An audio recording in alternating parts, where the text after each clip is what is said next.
Yo, what is good, YouTube? Matty Dubs here, back with another video, guys. And we have some more breaking news, notes, highlights, observations from another day here in Chicago for Bears practice. Some guys looking really good, some injuries that are really going to disrupt maybe the flow of the offense through training camp, and a lot more to talk about in this video. So make sure you guys stick around if you aren't fully caught up to what went on over the past couple of days here in Chicago. But before we get into the video, make sure you guys do me a huge favor.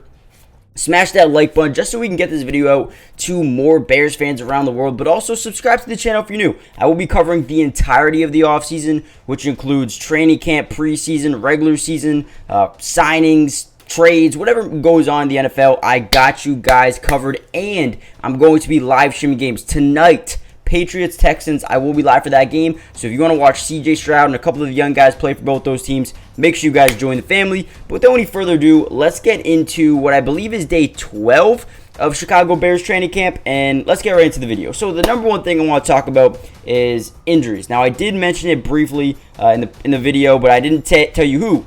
Chase Claypool went down with an injury, and Equanimous St. Brown also suffered injuries during Wednesday's padded practice, leaving the team with two of its top four wide receivers on the depth chart.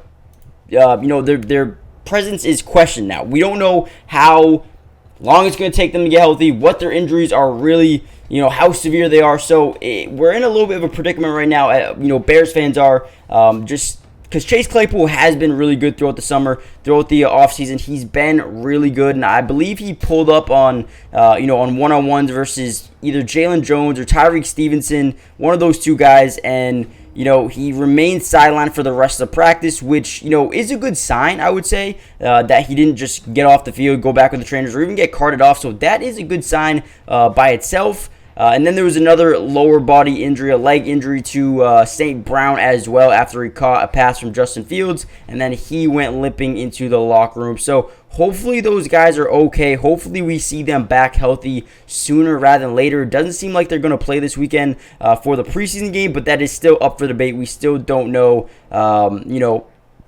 if they're going to play or not. There's also another injury to left guard Tevin Jenkins. I think he might be okay. I think he actually returned a little bit later in practice, so I think he's okay.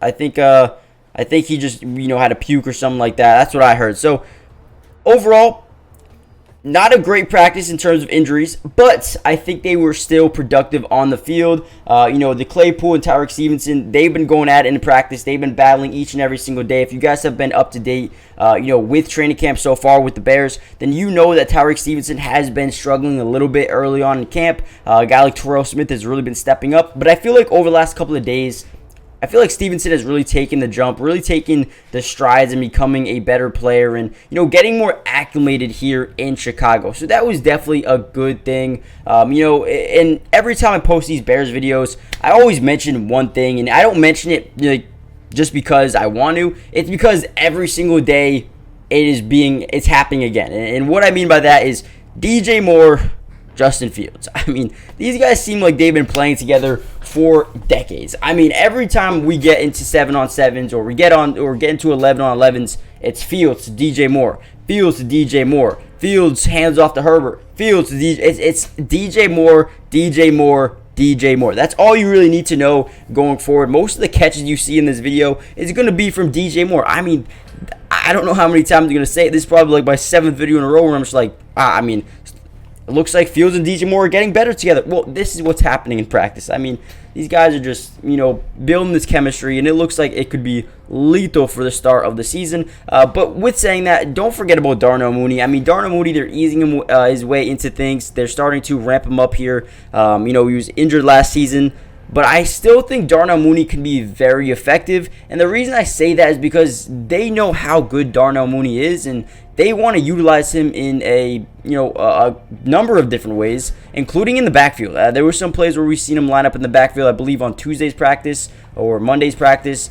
He was lining up as a scat back, so that was very interesting to take note of. I thought that was interesting. He's coming off injury, and now that Claypool is sidelined with an injury, I feel like he's going to start to get a little bit more reps. I mean, even with those two guys there, he still looked pretty good. He definitely had a great move on Kyler Gordon, who I believe is a nickel corner for their team.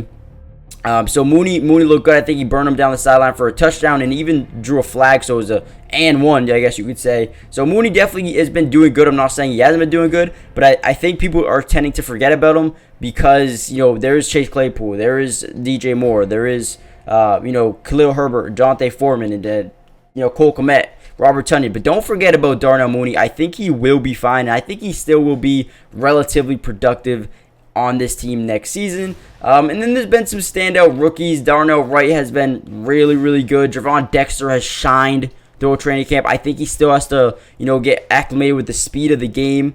But he's looked good. Noah Sewell has looked extremely good through training camp so far. I think he's probably had one of the most strong training camps from rookies, maybe outside of Darnell Wright. But he's looked good. I mean, I think with Edmonds missing a couple of practices, Sewell's been starting.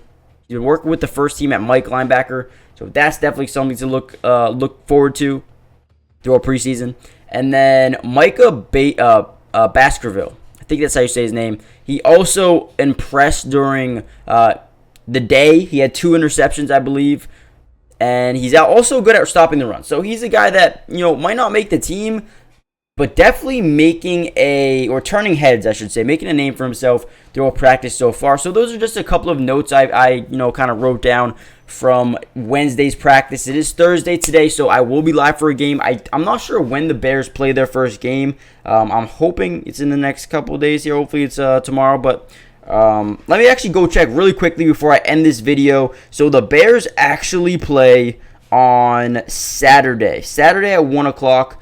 If you guys want me to stream that game, if you guys want me to kind of, watch the Bears game live, let me know in the comment section down below. And also, comment the number 1 if you're still in the video at this point. Subscribe if you're new, join the family, check out today's sponsor, and I'll see you guys in today's or next video. Peace. Today's video is brought to you by Underdog Fantasy. And if you love playing fantasy sports like football, basketball, baseball, and so many other sports, but also love being able to win money, you're going to want to stick around for this whole segment.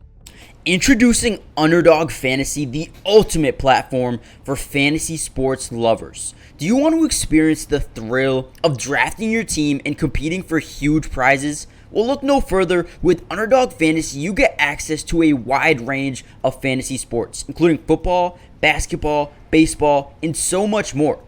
But here's what makes Underdog Fantasy stand out from all of those other apps. They've got quick and user-friendly drafting process, a unique and exciting game formats, fair and competitive contests for all skill levels, and attractive bonuses and promotions. Not only can you draft teams and compete with others, but you can also play a game of higher and lower, which is personally my favorite thing to do on there, but you can potentially win 20 times the money you put down. And if you use code MattyDubs when you sign up, Underdog will match your first deposit up to $100.